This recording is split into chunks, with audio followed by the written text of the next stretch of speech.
एक और तस्वीर जो आ रही है, ये बताया जा रहा है, इस वक्त की तस्वीर है, मुंबई में दाखिल होने की कोशिश कर रहा है काफिला। देखिए जरा, भीड़ देखिए जरा, हजारों की भीड़ है, देख रहे हैं, हजारों गाड़ियां हैं, लोग नजर आ रहे हैं आपको, ये मुंबई की तरफ कूच कर रहे हैं, औरंगाबाद से, संभाजी नगर से, भीड़ देखिए जरा जी। और ये जो भीड़ है ना, वो दारुल हरब का है, कॉन्फ्लिक्ट जोन बना दिया है, लड़ाइयाँ शुरू हो गई हैं, इसको पार पाना है, क्योंकि इसका कन्वर्जन, इसका अगला स्टेज जो है वो दारुल इस्लाम हुआ तो राष्ट्र खत्म। जय सिया राम, हरिओम। चैनल को लाइक कीजिए, शेयर कीजिए, सब्सक्राइब कीजिए, बेल आइकन को प्रेस कर दीजिए जिससे आपको नोटिफिकेशन मिलता रहेगा। और प्लीज़ ज्वाइन बटन को क्लिक करके चैनल की सदस्यता लीजिए, सामाजिक परिवार का हिस्सा बनिए, चैनल को स्ट्रेंथन कीजिए। आपके कंट्रीब्यूशन और आपके मोटिवेशन से ही ये चैनल चल रहा है। और बहुत इम्पोर्टेंट जो है ये वीडियो है, बहुत बड़ा नहीं है, छोटा है, साथ बने रहिए। देखिए ये जो क्राउड है पीछे, ये जाहिर है किनका क्राउड है कहने की तो ज़रूरत है नहीं, ये बेसिकली ये क्राउड है, ये भीड़ है, पुरानी भीड़ है ना। ये रामगिरी महाराज ने जब महाराष्ट्र में कुछ कहा था पैगंबर के ऊपर या इस्लाम के ऊपर कुछ कहा था, तो सरतन से जुदा के नारे लगे थे। और उधर क्या कहते हैं कि हैदराबाद से भी मुंबई में जो भीड़ घुसना चाह रही थी संभाजी नगर होते हुए, ये उसी का है। जब ये भीड़ आ रही थी ना महाराष्ट्र, तो उस समय में सरकार शिवसेना का जो फैक्शन है और भारतीय जनता पार्टी की थी, तो एक नाथ शिंदे ने तो कह दिया था उसको कि अपना वो महाराज को कुछ छू भी नहीं सकता है, तो कुछ हुआ नहीं। इस भीड़ को हम तीन तरीके से समझ सकते हैं। जो भारत की स्थिति है, परिस्थिति है, जो हुआ है, जो हो रहा है, जो होगा, अगर राजनीतिक व्यवस्था ऐसी रही और हिंदू चेतना नहीं जगी, तो एट प्रेजेंट जो भारत को सब मानते हैं, खास करके मुसलमान तो बहुत ज़्यादा कहते हैं कि हम संविधान को मानने वाले हैं, हाँ, भारत सेकुलर देश है, ये डेमोक्रेटिक देश है, यहाँ सब बराबर का शहरी है। वो इसीलिए है कि ये जो है, जो इस्लाम के जो फंडे हैं, दारुल अमन, दारुल हरब, दारुल इस्लाम।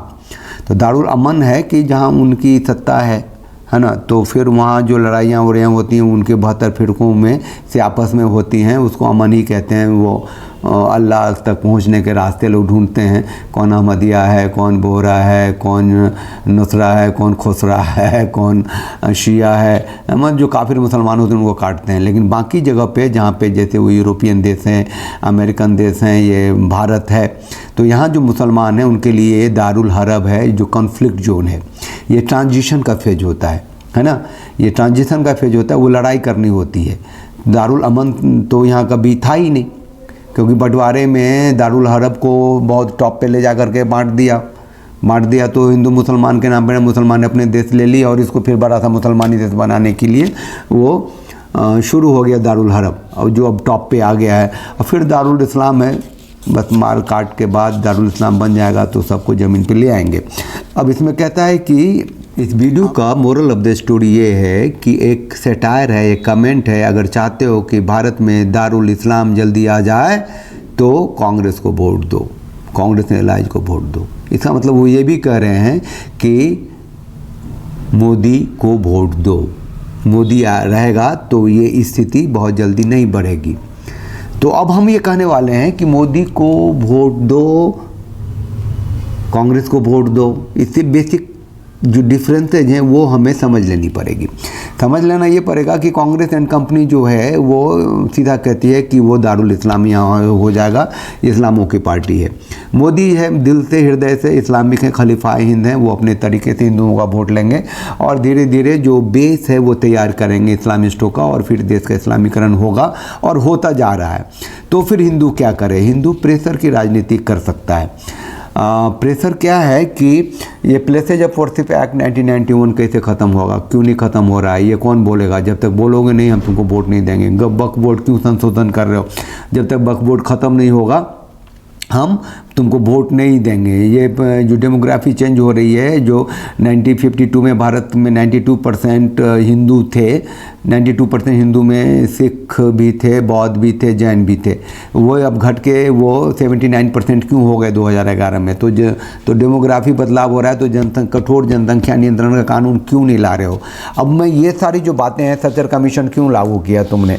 हिंदुओं के लिए कौन सा देश का पहले दर्जे का नागरिक हिंदू क्यों नहीं है, ये बोलते क्यों नहीं हो? हो। ये सारी बातें जो हैं वो कौन बोल सकता है? मोदी बोल सकते हैं। मोदी का जो सेकेंड लाइन ऑफ जो लीडरशिप है, जिसमें योगी भी हैं, जिसमें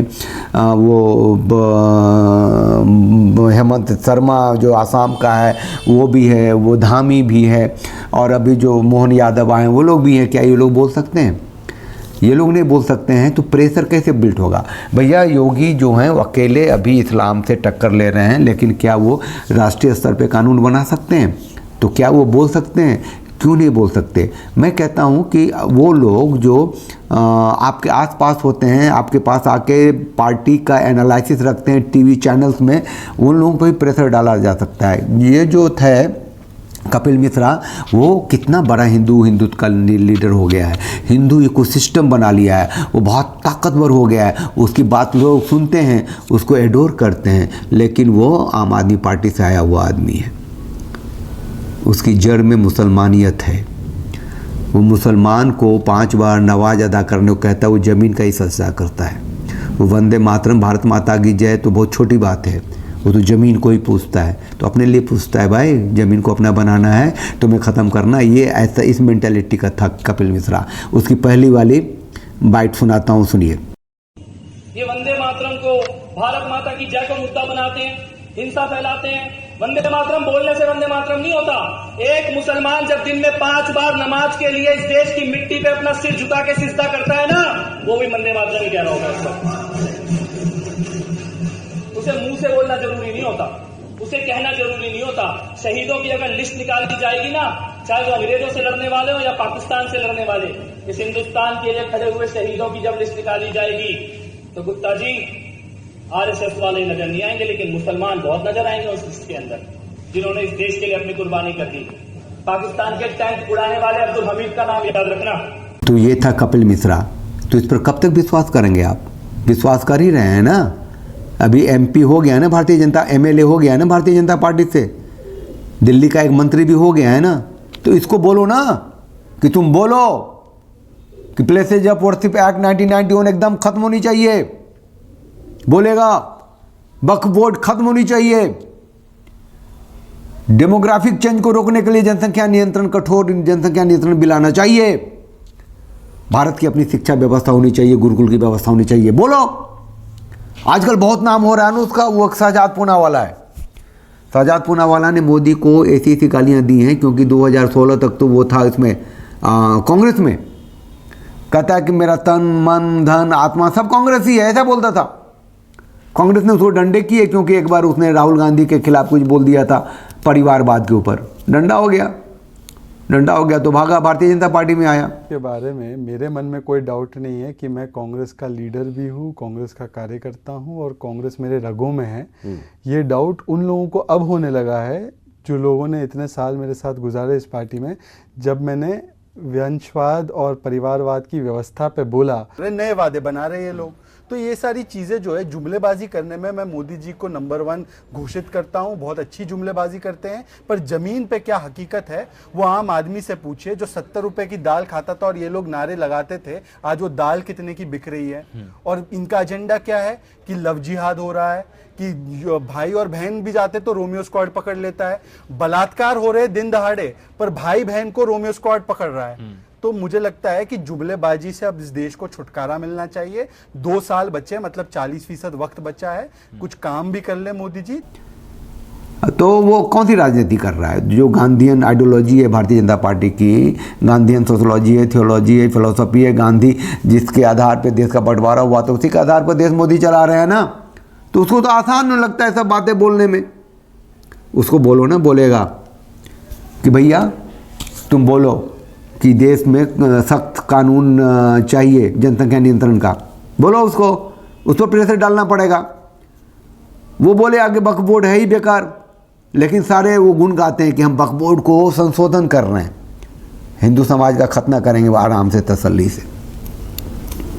तो कोई भी जो एक लड़ने वाला जो शख्सियत है, जो देख रहे हैं योगी जी हैं, तो वो भी फेल हो जाएंगे बहुत जल्दी। उसको भी हटाने की बात हो रही है, हटा दिए जाएंगे, क्योंकि अभी वहाँ भारतीय जनता पार्टी सिर्फ 33 सीट पे सिमट गई है। 37 सीट ले गया वो अखिलेश, तो उसको तो लिबर्टी मिल गई हिंदुओं की पॉलिटिक्स करने की। तो अकेला जो चना भार थोड़ी फोड़ेगा, वो भारतीय जनता पार्टी थोड़ी है, राष्ट्र की सत्ता उनके हाथ में थोड़ी है। तो उत्तर प्रदेश की सत्ता भी चली जाएगी जब चाहेंगे वो मोदी जी। ये जो 100 करोड़ से ज़्यादा जो हिंदू हैं पूरी धरती पे, 1 इंच ज़मीन उनके पास नहीं है कहने के लिए कि हिंदुओं की ज़मीन है। थी एक नेपाल, उसको भी वापस बना दिया, फिर वहाँ से स्ट्रगल चल रहा है कि हमें वापस चाहिए राजा हिंदू राष्ट्र। चलिए चैनल को लाइक कीजिए, शेयर कीजिए, सब्सक्राइब कीजिए। और ये जो भीड़ है ना, वो दारुल हरब का है, कॉन्फ्लिक्ट जोन बना दिया है, लड़ाइयाँ शुरू हो गई हैं, इसको पार पाना है क्योंकि इसका कन्वर्जन, इसका अगला स्टेज जो है वो दारुल इस्लाम हुआ तो राष्ट्र ख़त्म।